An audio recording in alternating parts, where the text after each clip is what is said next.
everyone all right? Yes, good. Is everyone inspired? Yeah, a lot of food for thought. Are your minds boggling? I feel like the heat adds to it. I feel like we're on a Burning Man festival or something.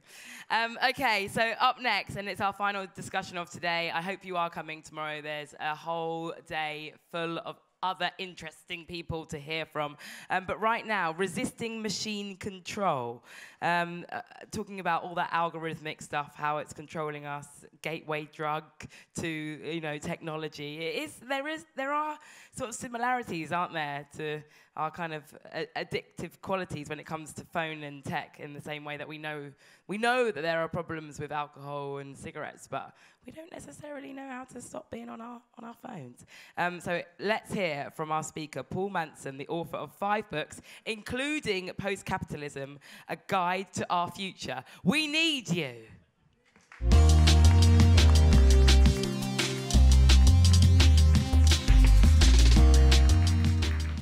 You were all cheering like a sort of weird technological cargo cult just then. I hope I can maintain the energy. No. Yeah. Does it work? Yes, it does. By the end of this session, I hope you will be able to make a decision. It's quite a big one, and it will affect every human being on Earth. And it is, do you want to resist machine control of yourself, the people you love, who you vote for, what you buy, how to behave? And if you decide that you do want to resist machine control, I want to introduce you to another question, which is a little bit more difficult, and I hope you go away thinking about it rather than necessarily answering it. And it is this: on what basis do we resist machine control, if indeed we want to do that? Human beings have for a long time been using technology to control each other's behavior. As long as human civilization, the earliest technologies some of them are control technologies. And if you look at this, there's a good example of it. But what happens is changing. I would argue that we've always used techniques, technologies, tools to control each other. And in that picture, what you've got is 2 things, haven't you? You've got the scanner behind him, you've got the scanner being used on him, but there's probably also a face recognition technology, CCTV going on, fingerprints are zipping through somebody's cloud. If you're in China, the heat sensors telling the Chinese authorities whether he's got flu. There's lots of technology already acting on this person in the picture there. But what is new with information technology? I would argue 2 things.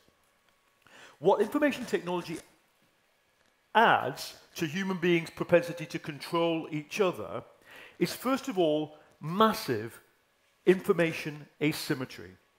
Now, it means some people know incredibly large amounts of information more than others. Now, coming from the economics background, what is pretty amazing is that until 20 or 30 years ago, it was standard economics to say information asymmetries are always destroyed by markets. In the last 30 years, we've learned the opposite. Information asymmetries are being massively increased by markets. So, we'll come to the implications for this in a minute. The other thing is algorithmic control. That is the ability, you see, in an airport, you're going through an algorithm. The algorithm is really saying, is this guy a terrorist or is he all right? Has he got or she got metal or guns or drugs in their pocket? And are they who they say they are? And if the answer to all of that is yes, you could draw the diagram yourself, let them onto the plane. If not, go sub to another routine that finds out more about them. That's an airport. But we consent to it, don't we? We don't know how much information is going into the airport system, but we kind of assume more than we know. But we've consented to it, and it's obvious to us that we are going through an algorithmic process. What information technology has begun to do is to massively widen the amount of difference between the amounts of information possessed by the controller and the controllee, and sometimes, increasingly, especially now, it's not obvious if an algorithm is operating on you, especially if you use social media. Now, we used to say, didn't we, that it was, after the philosopher Frederick Jameson, it's easier to imagine the end of capitalism than it is to imagine the end of the world. So it's easier to imagine the end of the world than it is to imagine the end of capitalism. I've replaced that with my new version. It's easier to imagine the end of the world than to imagine Mark Zuckerberg telling me what the nature of the Facebook algorithm actually is that is operating on me. Just imagine, Mark, what are you trying to do with this? When I go, what are you really trying to get out of me? No, that's a secret. And it's a secret on which not just Facebook, but I would argue almost every tech giant market capitalization is based. Discover the secret, no more market capitalization. Now, that's quite a new situation. And unfortunately, it's not the end of the change that we're trying to deal with. We're acting now with numerous machines that can outsmart, through algorithmic assessments and control and sensors and feedback mechanisms, that can outsmart our conscious, rational thinking and can sometimes outsmart our unconscious and irrational thought processes. Machines that can predict our behavior, allowing other humans to continually influence and anticipate our decisions. That's now. What about the future? Well, when AlphaGo, Google's DeepMind artificial neural network, beat Lee Sedol in the famous Go game, what made the Go players gasp and cry and resort to alcohol was that it asked itself, what is the successful move here that a human being is least likely to make? And it came up with a 10,000 to 1 move that it had never been made in the whole history. Remember, it's got every Go game ever played in its memory. That's the big data. It said, I'll do this. Something that no human has ever done or will ever do. Bang, it beats Lee Sedol. The world of Go is transformed forever. Now, that has big implications because up to now, automation, even automation that exists on purely as software, I'm not just talking about robots, but automation has generally been process automation, the automation of human processes. The best way the implications could be described were put to me by somebody in this industry as this. Before, you could at least imagine automating the 2,500-year-old technology of the orchard. Put trees in a line, prune them, graft them, understand the microclimate of the little trees, pick them at a certain time. You could do it with drones and sensors and Wi-Fi or GPS. Artificial intelligence means that we might just go up to the computer and say, here's an apple. Generally, 62 million of them tons are produced each year. Can you work out a way of producing 62 million tons of these, please? Off you go. That is, it will think of things we haven't thought of. And musical artificial intelligence will start by creating music we couldn't think of, but it might also create music that we can't understand. And here's where my little bullet point list is interesting. Of course, we have to, as we imagine this century, we have to imagine that artificial intelligence progresses in all the ways that are contained in the science fictional writing. It's generally very well observed. Since the 1930s, sci-fi has got what's going to happen. The first thing is it can create transhumans, so people guided by a artificial intelligence, leave aside whether they've got a bionic arm, who can behave in a more powerful way than other humans.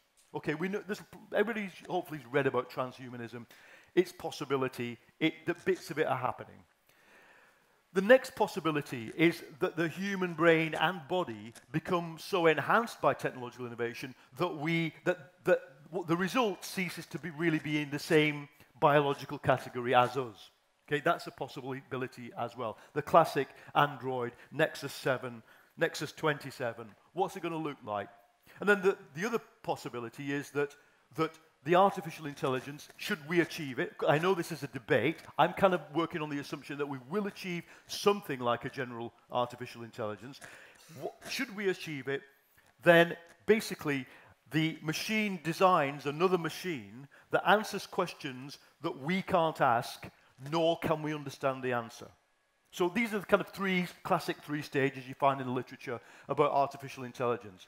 And I think this has huge epochal species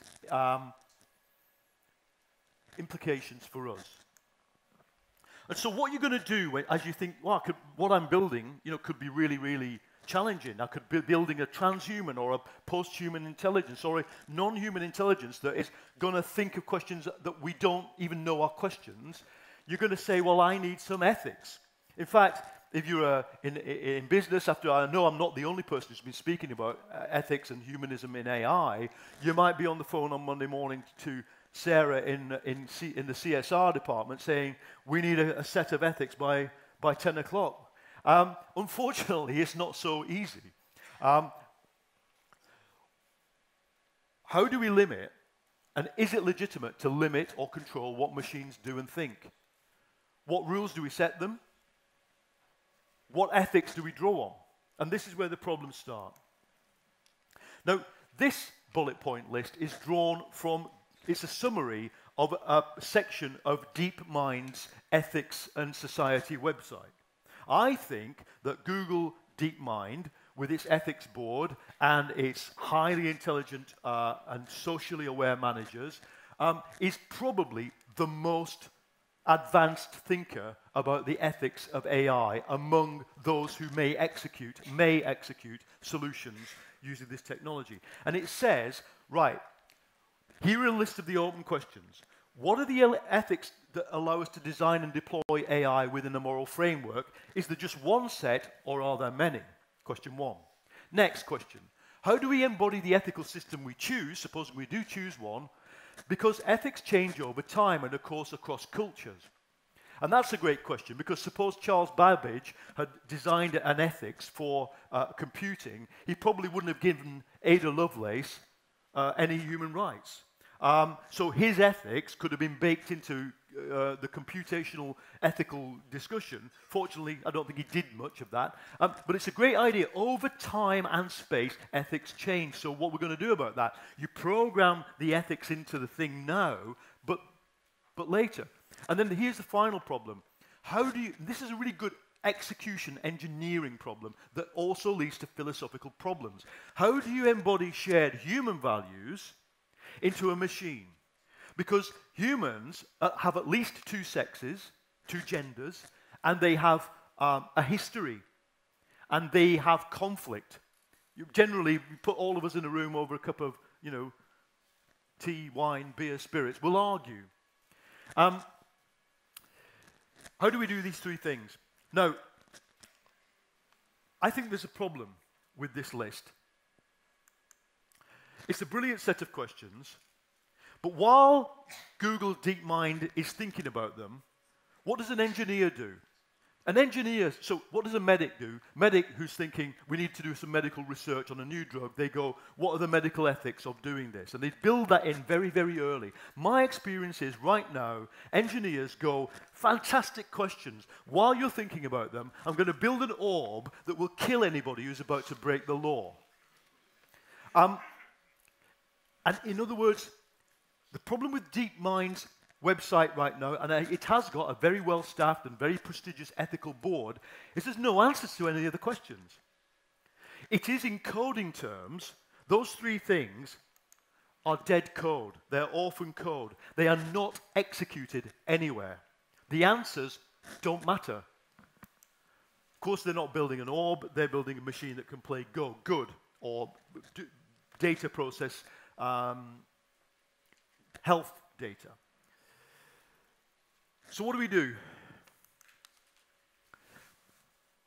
it's not just a problem of building the robotic orb that's going to zap the criminal before the criminal commits the crime.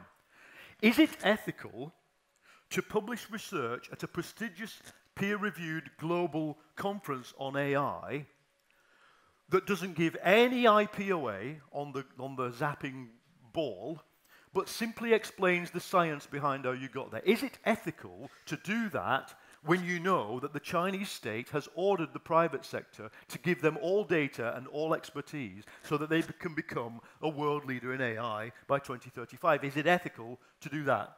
I think there's at least a question about whether it's even ethical to do the research. That's where I think we are.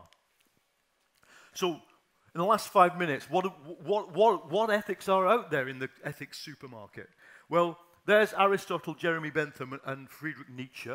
And I think on sort of moral philosophy 101, which sadly, even in university philosophy courses, doesn't get done, there are probably 3 categories of ethical system. Aristotle, virtue. So what we do is right if it leads to a good life for everybody, because, says Aristotle, our purpose as humans is to create a good life for each other in a political community. Zoon politikon, we are destined to do that. Bentham, The Rise of Capitalism, brings another ethical process. We're assuming here that you don't derive the ethics from religious a priori, God exists and he told me to do this one day on a mountain. Okay? You're trying to work out human rational explanation so you can convince other people. Bentham, consequentialist ethics, utilitarianism say what is good is what brings a result. Happiness for the maximum happiness for the maximum number of people. And then Friedrich Nietzsche says, you. Basically, everybody has a will to power. Whatever ethical system they're trying to throw at you, whatever justification they're giving, they're really just obeying their own will to power. Pretty people, clever people, beautiful people, smart people, devious people have the right to have that power. You. Okay? There's a lot more to Nietzscheanism than that, I hope you realize. But the really interesting thing about Nietzsche is, of these people, Aristotle imagined automation. He said if there were tripods that could control themselves and obey orders without human intervention, class would disappear from society. Interesting point. Nietzsche said, man is a transition. Man is a bridge. Humans, he meant. Humanity's a bridge to somewhere else. And Nietzscheanism contains within it, of course, the possibility of Superman, Übermensch. And that's an interesting thing because of this.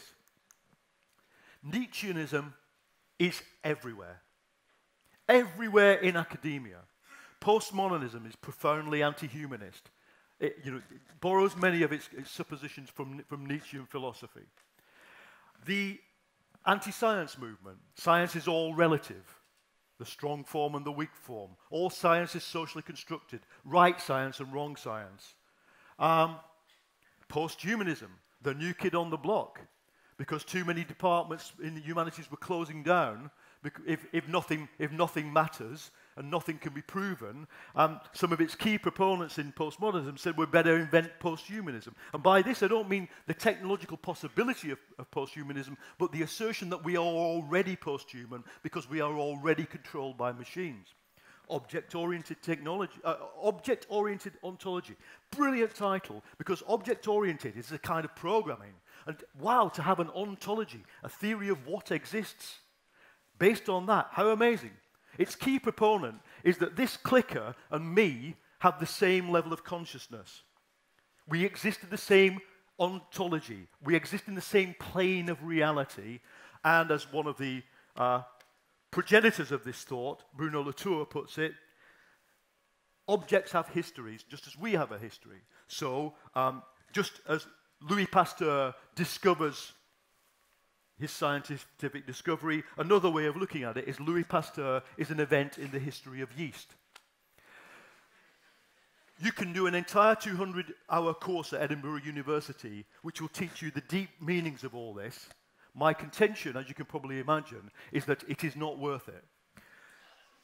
Then on the other side of politics, you've got the neo-reactionary movement and the dark enlightenment, the right-wing thinkers behind Trump, behind the alt-right, who say the same thing. Human beings are so differentiated that they have no universal humanity anyway, and it leads to the same Nietzschean conclusions. If I'm pretty, alpha male, you, female, should be subservient to me. And if I'm a beta male, there's something wrong if you, female, are above me, therefore I'm going to shoot a lot of people. Okay?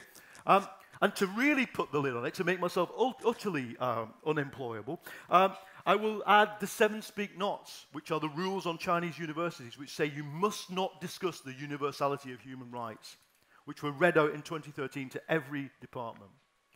So there's a lot of anti-universalism. I would argue there's a lot of anti-humanism, and there is a lot of default.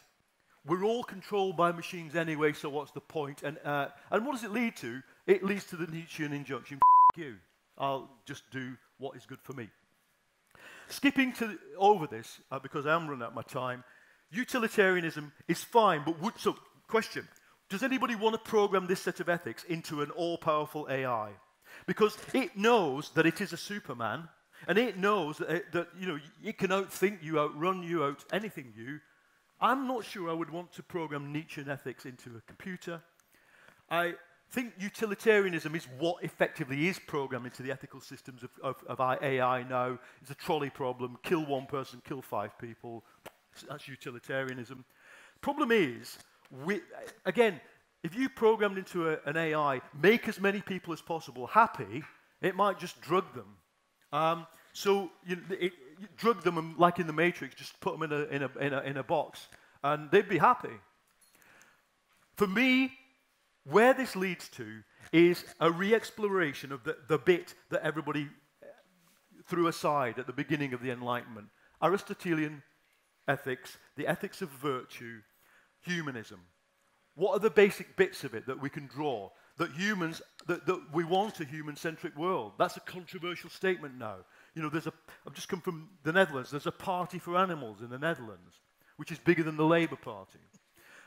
Of course, deep green people believe that humans should, if it's a choice between humans and the earth, which I hope it never is, then humans should go.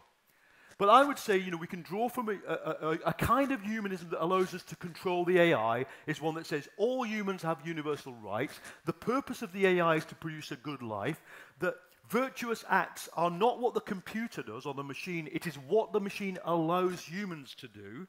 That humans have privileges over the machines, and that humans should have, if there is to be a transhumanist progression, control over that progression. It also demands a teleology. Teleology is the big bit of Enlightenment philosophy everybody doesn't like. Humans have a purpose. We are here to do something. Now, it sounds religious, but if you think the universe is doomed to become an entropized, chaotic, heat-death reality, it's just as religious to say humans have the purpose to liberate themselves. This is the humanist philosopher who said that. So Marx, in his early work, in the 1844 manuscripts, said, communism is radical humanism. We need to use machines to create a situation where we do as little as possible work, thus freeing ourselves from necessity, and the individual human freedom is the goal. And I've kind of tried to summarize 1844 Marxism there. There should be lines between the boxes as a little algorithm. Work plus machines creates productivity. Eventually, we get socialized knowledge, the general intellect, Marx called it. That blows capitalism apart. You can create a society of zero work based on the combination of work, play, and machines. And on that basis, you can begin to explore what freedom means. So to finish, here is what I would do if I worked at Google DeepMind, which, despite the fact they've got a very nice canteen, I'm quite glad that I don't, would be to put this as the command line in front of every AI implementation. If humanity is not yet free, if humanity is already free, maintain that situation. If not, in order to increase human freedom, in order to achieve the good life, and I've put these in white because they'd be terms that you could define and redefine over time, meeting one of the criteria, in order to increase virtual behavior, and by that I mean good behavior, well-being behavior among humans, and observing a kind of utilitarian code of ethics, whatever answer to the trolley problem we decide to code into it, please execute the following program. And if you did that, you would guarantee the teleological primacy of human beings over AI, and that's quite a simple solution. End of story. Thank you. Hello. Hi. Thank you very much. Mind blown. Why can't you work at DeepMind, Google? Well, I'm a freelance journalist. I know. Look, you know, I kind of gave them a little bit of a kicking there, but I do really appreciate them as a company that has tried to think about it. And of course, they have published a lot of the science and the and peer-reviewed academic publications explaining how they do it. So good, but you know, I think what I want to draw you into is a moral and ethical discussion, not a technological one. If you want to, you can head on to Slido and ask a question. Use the hashtag FutureFest. Make sure that you look for the Envision stage. There's one here from Jamie. He says, what are the fun ways that we can resist the algorithm? Well, look, I think my conclusion from this is that we probably don't understand quite how much our social reality is quite rapidly being shaped by algorithmic control. There's the famous examples, you know, if you met on a dating site, you know, then the DNA of your child is partly designed by a computer.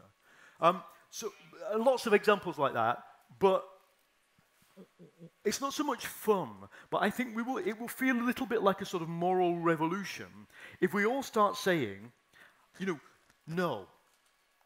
It's not the case of sort of like, you know, Sarah Connor, you pick up a gun and start blasting away at robots. But what we want us to say is, you know, who gives you the right to deploy an algorithm against me? Or Etzioni, who works at the Allen Institute on AI ethics, the one Paul Allen of Microsoft set up, came up with 3 very good principles about how we should do things. And one is, if an algorithm is working on me, operating on me, I have the right to know. But I think this is inadequate. I would want to replace that with, I want to know what it is. I want to know what it's doing and how fast it's working. Because think about this. Suppose you're a soldier and somebody says, right, soldiers, we're going to go into battle today to defend this area, and we're fighting the Russian army. Fine, okay, you can work out the probabilities. If you're fighting an invincible computer, you will take different decisions. If you're fighting an invincible AI that can think faster than you, that can read your body temperature, that can almost read in what's happening in your pupils, what you're thinking, you're just not going to fight. You'll take a big decision. Now, in other words, the fun is to say no. And then to ask yourself, well, what replaces the acquiescence? Because these algorithms are also, I hope you realize, and I hope you realize I say this, the algorithms are also incredibly potentially positive. If I could get an algorithm plus a machine, software, hardware, etc., to do my job, I wouldn't do it. As long as I had a source of income.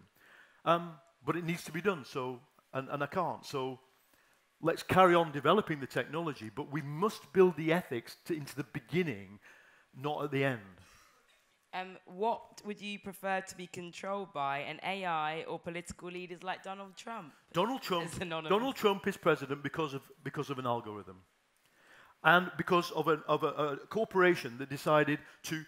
What did Facebook decide to do? It didn't decide, hey Trump, please have this algorithm. It just created it, and bad actors used it. Now, in other words, I wouldn't like to even begin to wear a lawsuit on, or would go on all of that, but I think that we're going to get political leaders like Trump more and more, because already it's, the AI is basic, but the algorithmic control is well developed. I was reading, it's so hot, I'm really sorry that I can't remember this guy's name, the Slovak journalist who was murdered by the mafia. Within days of his murder, an industrial scale, multiple outcome, disinformation campaign was created by somebody and infests languages that you have to use Google Translate to find out. You find out that somebody somewhere deployed algorithmic tools to place ideas all over the world's media that he killed himself, that it was a ritual sacrifice, that it was done to aid George Soros. You know, I mean, that to answer the question, I actually would rather be tried to control by, how do I say this politely and legally?